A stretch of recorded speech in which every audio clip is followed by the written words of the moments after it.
नमस्कार दोस्तों, आज के वीडियो में हम बात करेंगे योगिनी एकादशी की। योगिनी एकादशी जो कि इस बार 24 जून को पड़ रही है। योगिनी एकादशी आषाढ़ महीने के कृष्ण पक्ष में पड़ने वाली एकादशी तिथि है।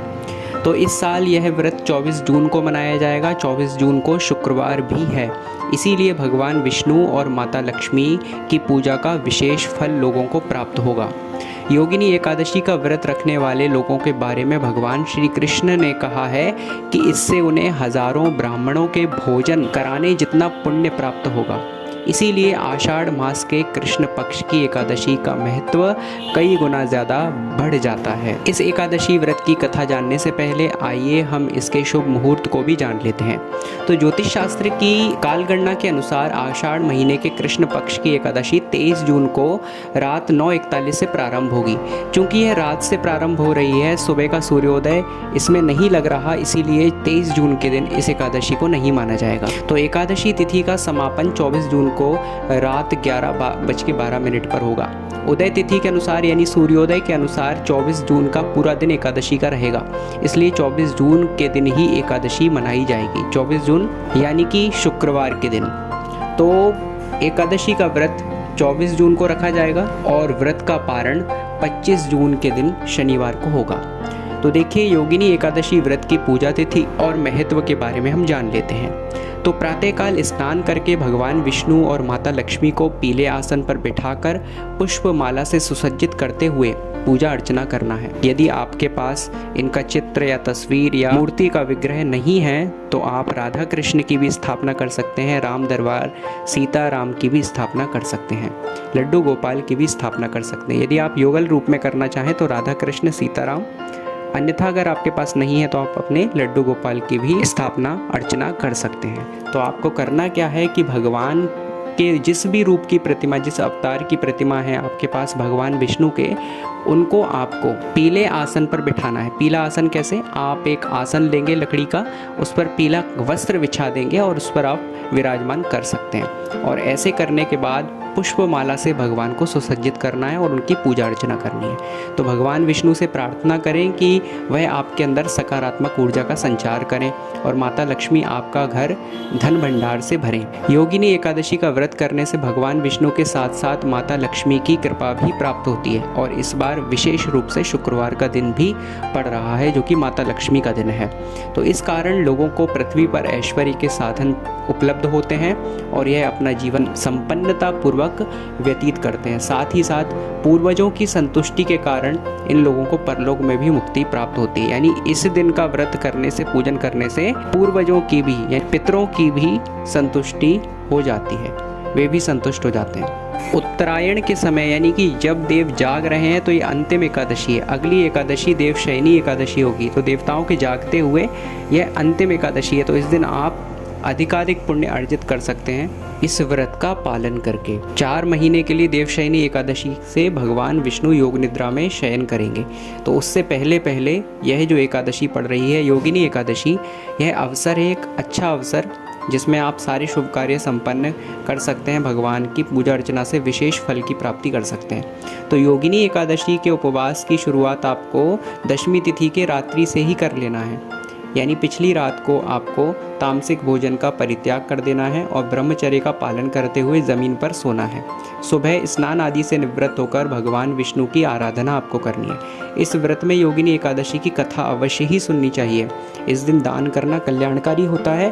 पीपल के पेड़ की भी आप पूजा करें, वो भी महत्वपूर्ण है। रात्रि में भगवान का जागरण कर सकते हैं। किसी भी प्रकार की द्वेष भावना या क्रोध मन में न लाएं और द्वादशी तिथि को ब्राह्मण को भोजन करा सकते हैं।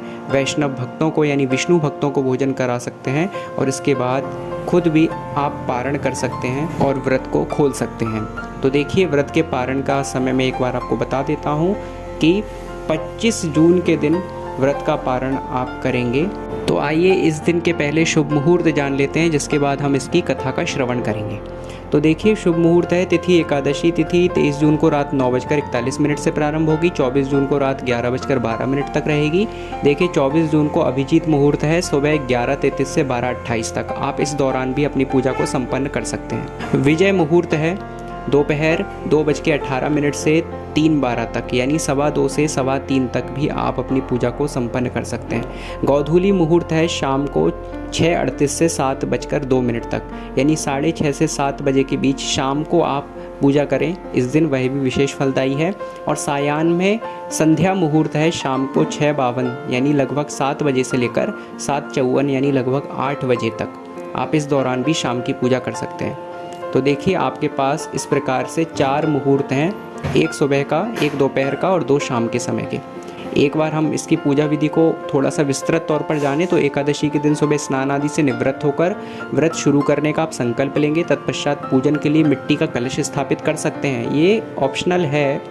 उस कलश में पानी, अक्षत और मुद्रा रखकर उसके ऊपर एक दिया रख सकते हैं और उसमें चावल डालें। अब उस दिए पर भगवान विष्णु की प्रतिमा स्थापित करें। ध्यान रखें कि पीतल की प्रतिमा हो तो अति उत्तम, यानी कि भगवान श्री कृष्ण की जो लड्डू गोपाल की प्रतिमा होती है। प्रतिमा को रोली अथवा सिंदूर या चंदन आदि का टीका लगाकर अक्षत यानी चावल चढ़ा सकते हैं। उसके बाद कलश के सामने शुद्ध देशी घी का दीपक प्रज्वलित करें। अब तुलसी के पत्ते और फूल भगवान को चढ़ाएं। तुलसी के पत्ते भगवान को सर्वाधिक प्रिय हैं। यदि हम कुछ और नहीं चढ़ा सकते तो हमें तुलसी के पत्र अवश्य ही चढ़ाने चाहिए, और कुछ और भी चढ़ाएंगे तो उतना फल हमें नहीं प्राप्त होगा जितना तुलसी के पत्र चढ़ाने से प्राप्त होगा। फिर हम भगवान को फल का प्रसाद चढ़ा सकते हैं और भगवान विष्णु का विधि विधान से पूजन कर सकते हैं। एकादशी की कथा को इसके बाद हम पढ़ सकते हैं और श्रवण भी कर सकते हैं, और अंत में भगवान विष्णु की हम आरती कर सकते हैं। इस दिन मंत्र जाप देखिए विशेष फलदायी है। ओम नमो नारायणाय या ओम नमो भगवते वासुदेवाय, इन दोनों मंत्रों का एक एक माला आप जप करें, यानी 108 बार आप जप करें। योगिनी एकादशी व्रत के नियम सुन लीजिए।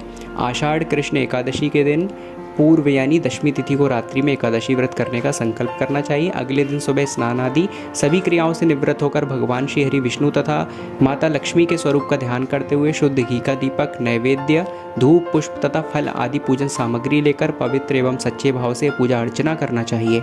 इस दिन गरीब, असहाय अथवा भूखे व्यक्ति को अन्न का दान, भोजन कराने से विशेष फल की प्राप्ति होती है तथा प्यास से व्याकुल व्यक्ति को जल पिलाने से भी महान पुण्य इस दिन प्राप्त होता है। रात्रि में भगवान विष्णु के मंदिर में दीप दान करते हुए कीर्तन तथा जागरण भी कर सकते हैं। यदि आपके आसपास भगवान विष्णु का मंदिर नहीं है तो राधा कृष्ण, सीताराम के मंदिर में भी आप दीप प्रज्वलित कर सकते हैं या अपने घर पर भी कर सकते हैं।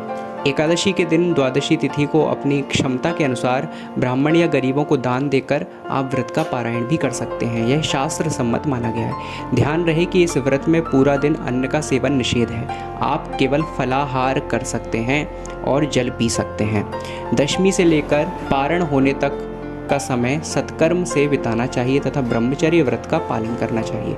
इस एकादशी तिथि का महत्व जान लीजिए कि योगिनी एकादशी से समस्त पाप दूर हो जाते हैं और व्यक्ति पारिवारिक सुख भी पाता है। यह व्रत सभी उपद्रवों को शांत कर सुखी बनाता है।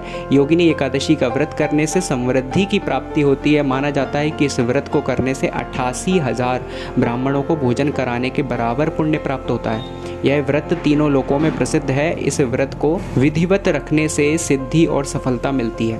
कहते हैं कि इस व्रत के प्रभाव से किसी के दिए हुए श्राप का भी निवारण हो सकता है। यह एकादशी समस्त आदि व्याधियों को नष्ट करके सुंदर रूप, गुण और यश देने वाली कही गई है। वर्तमान समय यानी कलयुग में तो यह व्रत कल्पतरु के समान है। कल्पतरु यानी हर एक मनोवांछित सामग्री को, हर एक कामना को पूर्ण करने वाला, तथा इस व्रत के प्रभाव से मनुष्य के सभी कष्ट दूर होते हैं तथा हर तरह के श्राप तथा समस्त पापों से मुक्ति दिलाकर यह व्रत पुण्य फल प्रदान करता है। आइए हम योगिनी एकादशी व्रत की कथा का भी श्रवण कर लेते हैं। तो योगिनी एकादशी की कथा कुछ इस प्रकार है कि अलकापुरी के राजा यक्षराज कुबेर के यहाँ एक हेम नामक माली कार्य करता था। उस माली का कार्य प्रतिदिन भगवान शिव के पूजन हेतु मानसरोवर से फूल लाना था। एक दिन उसे अपनी पत्नी के साथ रमण करने के कारण फूल लाने में बहुत देर हो गई। वह कुबेर की सभा में विलंब से पहुंचा। इस बात से क्रोधित होकर कुबेर ने उसे कोढ़ी हो जाने का श्राप दे दिया। श्राप के प्रभाव से हेम जो माली था इधर उधर भटकता रहा और भटकते भटकते वह मार्कंडेय ऋषि के आश्रम में जा पहुंचा। ऋषि ने अपने योग बल से दुखी होने का कारण जान लिया। यह जानकर ऋषि ने उससे कहा कि योगिनी एकादशी का व्रत करो तो श्राप से मुक्ति मिल जाएगी। माली ने विधिवत रूप से योगिनी एकादशी का व्रत किया और व्रत के प्रभाव से हेम माली का कोढ़ समाप्त हो गया। एकादशी व्रत की कथा है। बोलिए श्री विष्णु भगवान की जय, श्री लक्ष्मी माता की जय, और आप इस व्रत का पालन अवश्य कीजिए।